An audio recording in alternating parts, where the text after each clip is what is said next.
Hey guys, King of Triumphs here to be your judge, your jury, and your analyst. And today I bring to you a Halloween Cup practice battles featuring Brij. For those of you who know, Brij is usually the one I feature, the one I scrim with, and I also scrim with others. But for Brij, me and Brij were scrimming for the Halloween Cup. It's a very fun cup, and practice always makes things perfect. Well, not really perfect, because if you made something perfect, then you're probably not going to try to make it better again. But there's always something to learn in Go Battle League or Pokemon Go PvP in general, because there's always moves changing and always Pokemon releasing. So it's always good to go back to the things that you don't really understand. And I actually learned a few things scrimming with Brij. I was like, oh my gosh.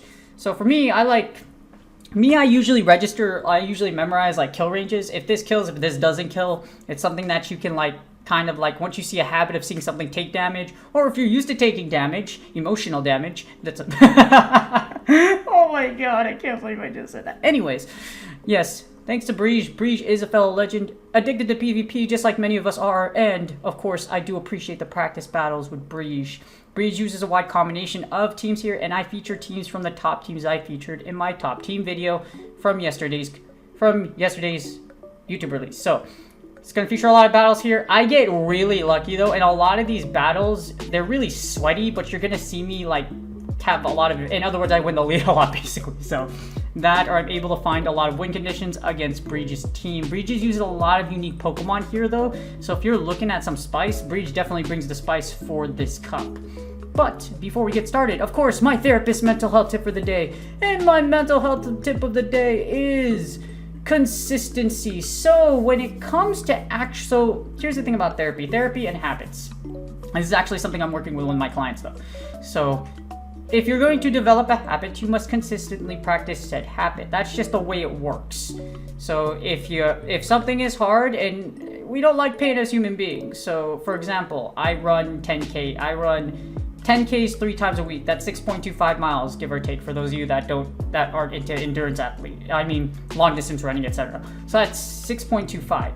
So in order for me to actually build up to there, I had to do 2 miles, then 3 miles, then 4 miles, and then I went from 4 straight to 6. And then since then, I've just stuck with 6.25 because 6.25 is a pretty good combination for me. Pretty good. And if you go, I'm slowly getting into it, because once you get into the threshold of half marathon runs, then it becomes a lot more, it takes a while to recover. Marathon training is very exhausting. So if you're training for a marathon, it's really exhausting. But it also comes to, when it comes to mental health. Habits and forming habits, it's also trying to get through depression. So when you get through depression, you have to form habits that get you through the day.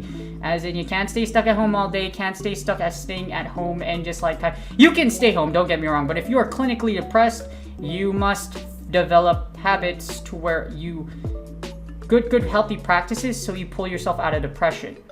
Unfortunately, as someone with clinical depression, you can always relapse. So you have to work really hard and make sure you stay consistent with your habits to make sure that you are living a very healthy lifestyle. So yes, make sure you develop healthy habits and make sure you consistently practice them.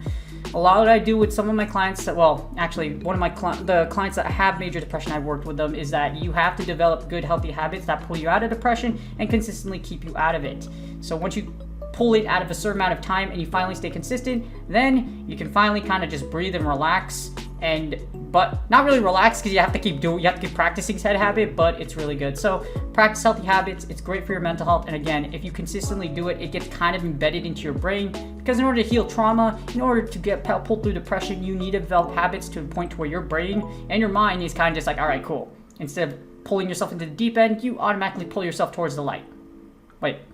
Don't go towards the light either. If you see the light, call 911. No, seriously, if you do, don't go towards the light. Anyways, again, that's my mental health tip of the day. Without further ado, let's get started. Alright, here are the battles again. Thank you to Brij for all these battles. We got Toxicroak into Dedenne. So this isn't actually that great for us. The thing is, outside of Mud Bomb, Dedenne pretty much slaps us to death. Well, actually, it doesn't really slap us to death. It's actually a pretty interesting match because of the fact that Dedenne in this cup is just so fast. And as you see, this dart does a hell of damage. We fire the Mud Bomb off, and Brij actually is able to shield here, and then we get a Frostless. So since we get a Frostless, I'm going to send in Umbreon. Umbreon is very good against Frostless. The only issue is Avalanche does big damage against you. As you see, I will not shield here. So the thing with Umbreon is obscenely thick, you know what I mean? It's got a really big booty. Just like, you know, all the anime fan service out there.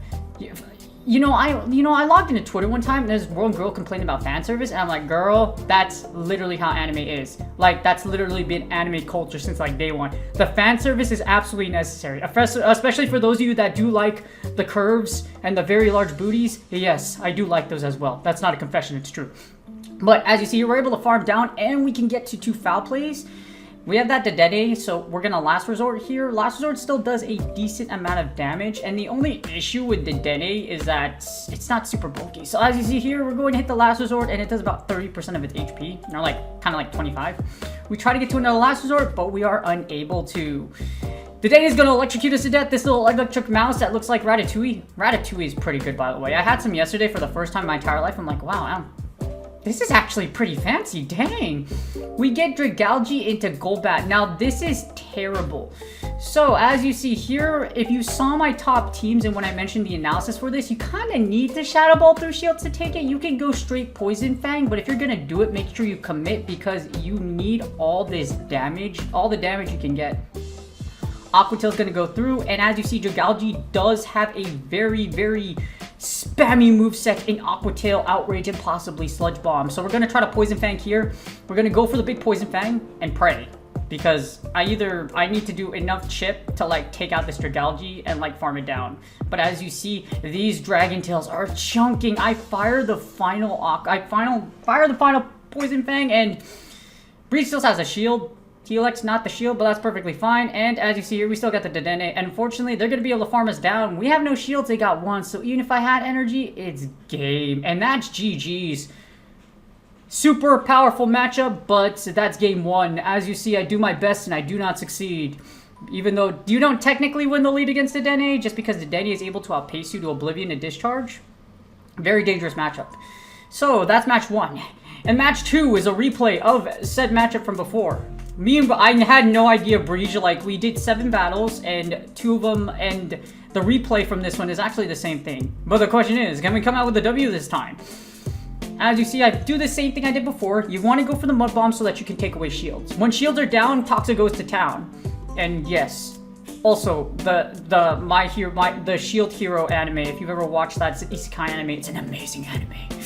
Like, it's one of my favorite animes, which call it the Shield Hero or whatever. It's supposed to be really weak, but then he's actually really strong and legit. As you see, Brij sent in Frostless, and as you see, I queue in all this energy. We're gonna do the same thing we did last time, but as you see, I'm able to get another Snarl through. Same thing, get the Foul Play through, and then farm it down. Dedenne comes in. Avalanche does big damage as usual. We're gonna fire off this Foul Play. Hopefully, we are able to do some damage here. Well, ideally, you should just let it go. As you see, we're able to get the Foul Play through, and then this Snarl should kill, but the only issue is that Umbreon can get farmed down by the Dedenne. So this is always what's kind of iffy about, like, yeah, you win switch, but at the same time, you can get farmed. So it's kind of a duality. We're gonna fire this Last Resort off. We shouldn't break this last shield, and the problem is Dedenne is able to resist our Snarls pretty hard, but as you see, it's very squishy. So Dedenne is gonna have to fire a move here. And this Dedenne is almost dead. So if I'm guessing what's right, Brij used this team before, we should expect a Dragalge in the back, and we do. I'm going to double Mud Bomb here. Gonna break a shield here, double Mud Bomb. And this time around, now that Toxicroak has a bazillion energy, we're going to be able to go ahead and Mud Bomb through, and then after that, we should be able to, we have options here. What we're gonna send in Golbat, and then Golbat can literally farm this thing down if I want to, and then I should be able to Poison Fang the Dedenne back for the W. So as you see, all I'm doing is just, I can take an Aqua Tail too. This is probably an Outrage, so I will shield it though, because Brij's wing condition is probably to Outrage me, but even if they don't get the Outrage, what happens here is that Dedenne is so godforsakenly hurt, I should be able to punch it to death with Toxicroak, either or. So I'm gonna fire this Poison Fang, and I'm going to go ahead and wing attack down, and then that Dedenne is so weak that I just literally have to fast move down for the W. This Discharge will kill me here, and then I should just be able to counter down for the W. So you lose one, you take one back. But as you see here, it's not exactly the best matchup in the world just because, like I said, the energy. Toxicroak had a ton of energy there, so we're able to Mud Bomb down, take away the shield, and that's GG's. These are mega sweaty battles. Whenever you're facing a legend, it's like, well, even if you're not facing a legend, like anybody, like if you're like veteran, if you've made it to veteran, you have the ability to beat legends, and it's very like battles are sweaty. Mandibuzz versus Shadow Nidoqueen. So fun fact here, Shadow Nidoqueen has the queen. She got mad good. She got mad good. You know what I mean? I forgot that one. What's her one name from Game of Thrones? But like she's merciless, and that's Shadow Nidoqueen in the Halloween Cup. Straight Poison Fang will be able to take out this Mandibuzz. That's what makes Shadow Nidoqueen such a beast, and that's why you probably see her in a lot of Open Great League tournaments, because Shadow Nidoqueen can straight Poison Fang down pretty much every single dark type in this meta. As you see here, they're able to get a Snarl through. That's perfectly fine though. We're just gonna try to get these Poison Fangs off, and the thing about it is that you win CMP, so like you got a lot of control. We managed to get back a poison jab through here, and then what we're gonna do is I'm gonna just farm down, or attempt to farm down if Brij doesn't switch, and Brij does in fact switch into Drapion. We send in our Sableye because Ghost resists poison, so Ghost resists poison. But it's still not a comfy matchup here because Drapion has Crunch, and Crunch does neutral damage against a Ghost and Dark Sableye. So what we're gonna do is we're gonna try to Fail Play down. We're gonna claw its eyes out. You know what I mean? We're gonna take out these claws, and we're gonna start clawing your eyes out. Foul Play goes through, then Brij elects to shield. It's a great shield because Return actually does heavy damage, and you might be able to farm down in that scenario. I'm gonna shield this because it's possibly another Crunch, and it is. So what I'm going to do here is I'm going to fire another Foul Play. I'm hoping to grab a shield. If not, we're still going to be able to get to the second Foul Play. That, or we're going to get Aqua Tail down because of CMP. So as you see, we grab the second shield, which is perfect. And then we're going to Foul Play again. Now we managed to get a Foul Play. Now the problem is Brij is going to be able to get a massive amount of energy here. Or they're just going to throw their energy. Foul Play is resisted. And then we should expect this Drapion with a bazillion energy. As you see here, Brij is just ultra farming the unholy crap out of my little ghost thingy. My ghost thingy.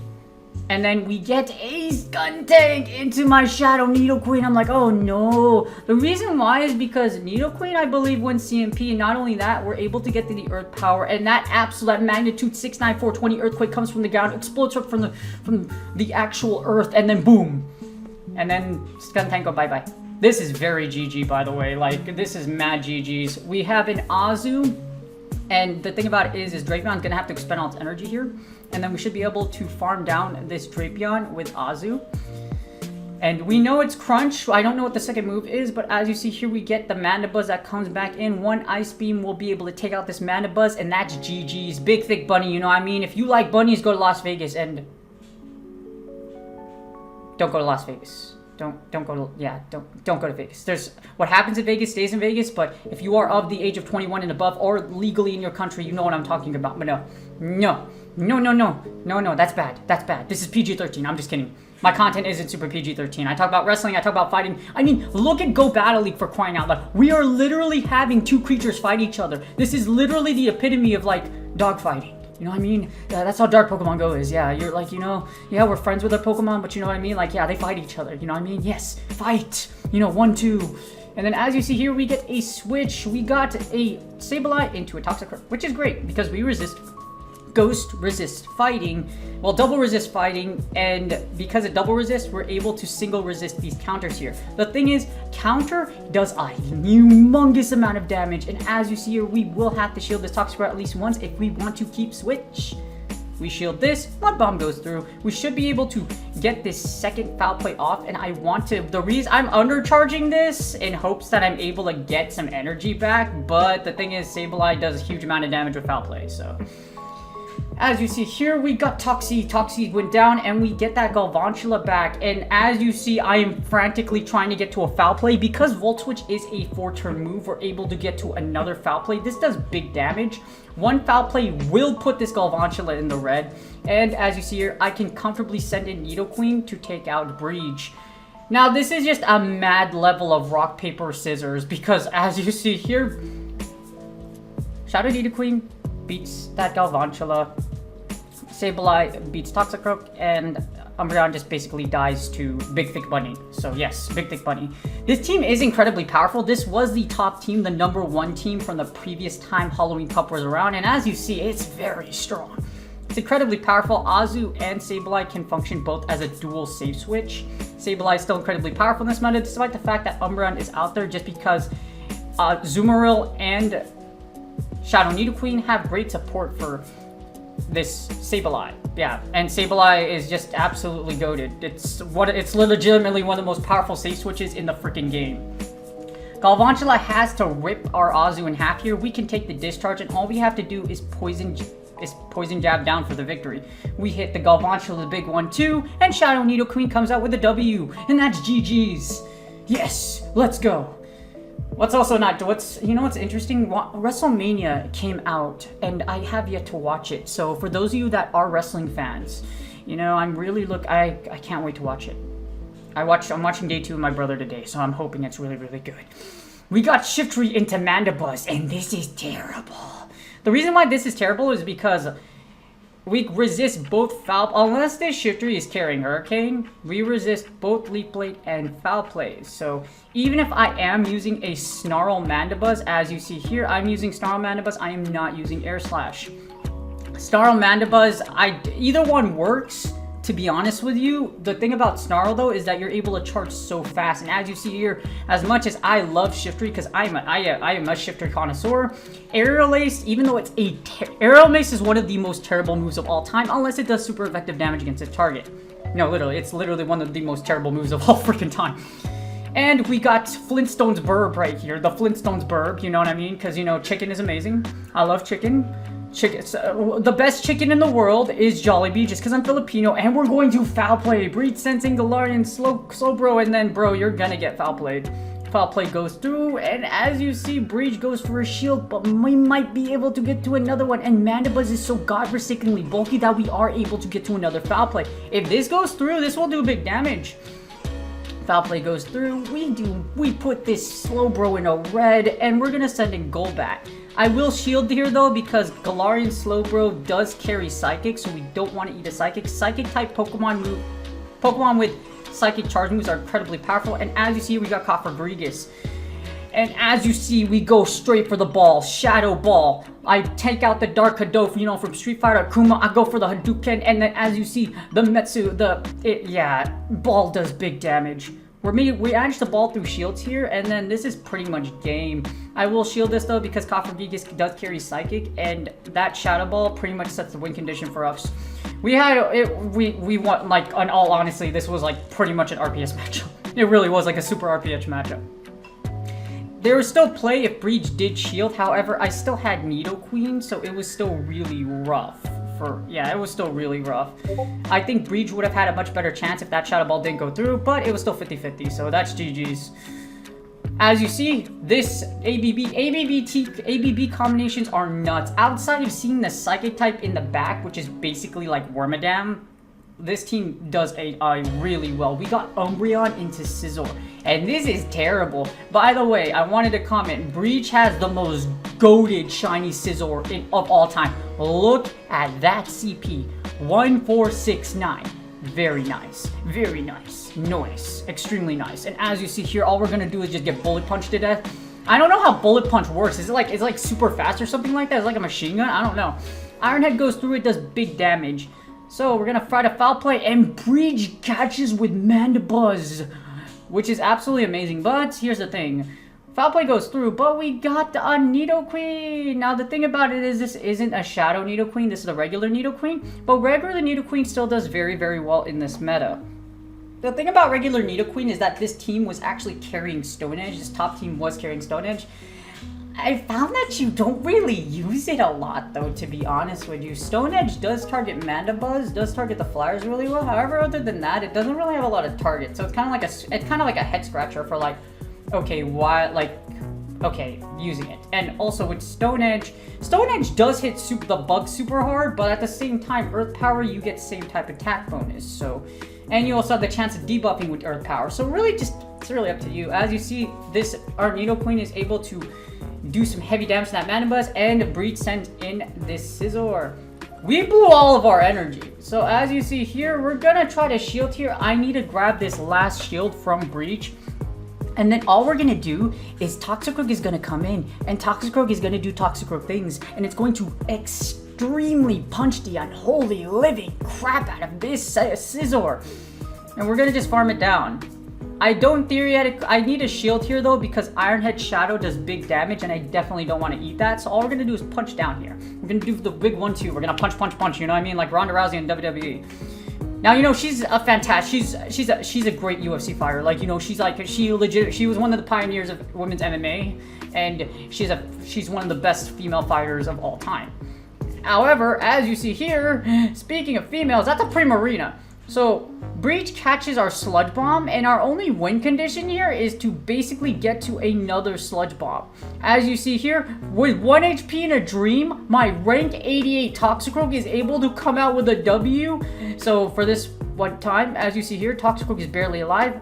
Fairy loses to Poison. Fairy is weak to Poison. We get 2 Sludge Bombs off, and that's GG's. But yeah, speaking about Ronda Rousey, as much as I love you as a fighter, as a WWE wrestler, I don't know. I really don't know. She has amazing promos though. Her promos are pretty damn good. That I can give you. We get Incineroar into Scizor, and this is terrible! This is my final team I'll be shoutcasting here. Usually this Scizor has a Shadow Scizor lead. This is one of the top 3 teams, I believe, and it features Shadow Scizor instead of Regular One. Regular One works, however, there's a drop-off of 60 points as far as performers go, so it does matter if you have a Shadow or not. As you see here, we don't want to get a Flame Charge, and that's going to be terrible, so we will shield here.